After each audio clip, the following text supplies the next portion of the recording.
Welcome everyone, आप सभी का स्वागत है हमारे यूट्यूब चैनल हिंदी शिक्षा संगम में।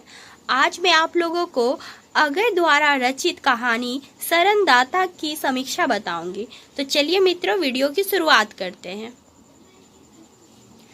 सरनदाता कहानी का प्रकाशन वर्ष 1950 है। इस कहानी में विभाजन के त्रासदी को दिखाया गया है। तो चलिए इस कहानी की समीक्षा करते हैं। विभाजन की त्रासदी भारतीय इतिहास की एक महत्वपूर्ण घटना है। विभाजन केवल दो कौमों का नहीं हुआ, बल्कि आत्माओं का भी हो गया। कई पीढ़ियों से साथ रहने वाले परिवार विभाजन के दर्द को सहने के लिए मजबूर हो गए। इस विभाजन को हिंसात्मक बनाने में राजनीतिक पिछलग्गुओं और धार्मिक उन्मादियों का बड़ा हाथ रहा है। सांप्रदायिक आग में दोनों कौमों अर्थात भारत और पाकिस्तान जल उठी है। रक्तपात और हिंसा ने लोगों के हृदय को छलनी कर दिया है। विभाजन के इस त्रासदी को आधार बनाकर महत्वपूर्ण रचनाएं लिखी गई है। अगय जी की कहानी सरनदाता उनकी एक महत्वपूर्ण कहानी है। कहानी दो खंडों में विभाजन की पृष्ठभूमि में व्यक्त की विविधता को दर्शाती है।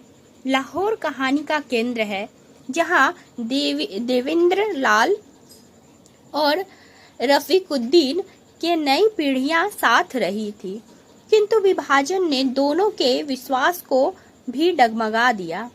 सांप्रदायिक हिंसा से पूरा लाहौर जलने लगा है। सांप्रदायिकता की आग जल उठी है। अल्पसंख्यक हिंदू लाहौर छोड़ने के लिए बाध्य हो गए हैं।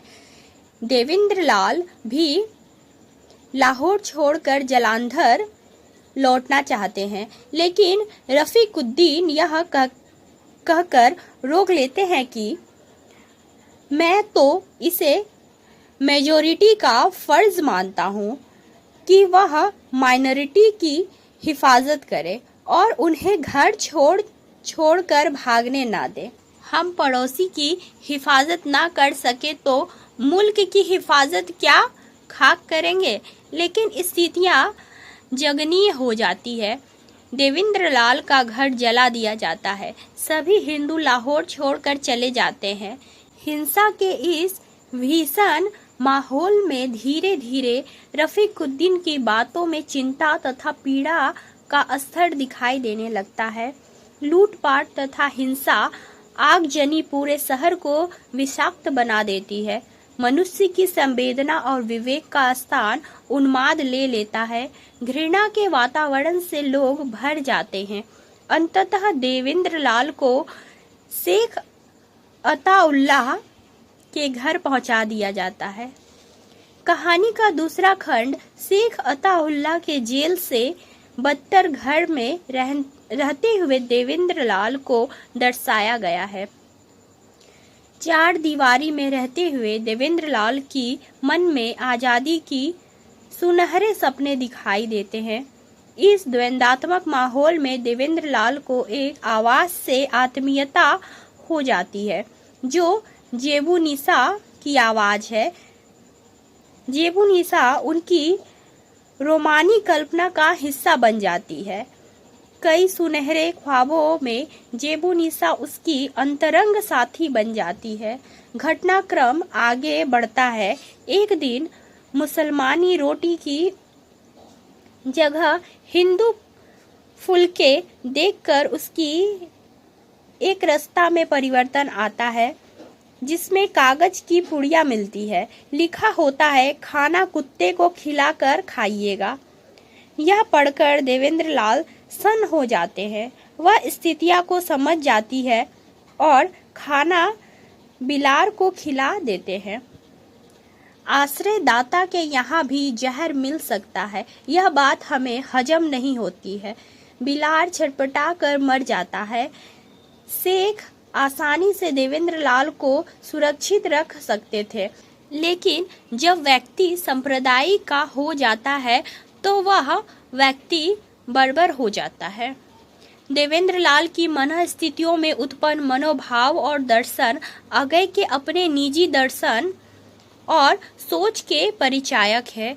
कहानी में देवेंद्र लाल को जो कुछ सोचते हैं वह अगय के विचारों का प्रतिनिधित्व करता है। दुनिया में खतरा बुरे के ताकत के कारण नहीं, अच्छे के दुर्बलता का कारण है। भलाई की साहसहीनता ही बड़ी बुराई है।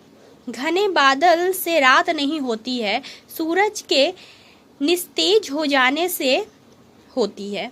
देवेंद्र लाल किसी तरह दिल्ली पहुंचे। परिवार का पता रेडियो से अपील करवाकर लगाते हैं। इसी दौरान उन्हें पाकिस्तान का मुहर वाला एक लिफाफा मिलता है। लिफाफे में जेबू का लिखा पत्र कहानी की मूल संवेदना और अर्थ को अभिव्यक्त कर देती है। उसमें लिखा होता है, अब्बा ने जो किया या करना चाहा उसके लिए मैं माफ़ी मांगती हूँ और यह भी याद दिलाती हूँ कि उसकी काट मैंने ही कर दी थी। एहसान नहीं जताती, मेरा कोई एहसान आप पर नहीं है। सिर्फ इल्तिज़ाम करती हूँ कि आपके मुल्क में कोई मजलूम हो तो याद कर लीजिएगा। जेबू के यह शब्द एक आदर्श मानवीय चरित्र को स्थापित करती है। सांप्रदायिक टकराव के बीच मानवीय मूल्यों के परिवर्तन तथा मानवीय संबंध में दरार को शरणदाता कहानी स्पष्ट रूप से अभिव्यक्त करती है। विभाजनकालीन दंगों में सांप्रदायिक शक्तियों के द्वारा मनुष्यता को समाप्त कर पाशविकता को बढ़ावा दिया जाता है। जेबू का पत्र देवेंद्र लाल के लिए अर्थहीन है। उसकी चिट्ठी का फेंकना मानवीय मूल्यों के हाश पतन के तरफ संकेत करता है। वे स्वयं अमानवीय कृतियों के शिकार हो चुके हैं। कहानी कई अर्थों में पाठक के मन स्थितियों और विचारों को झकझोर देती है। तो यह थी मित्रों शरणदाता कहानी की समीक्षा। आगे तो आशा करती हूँ कि आपको यह वीडियो पसंद आए।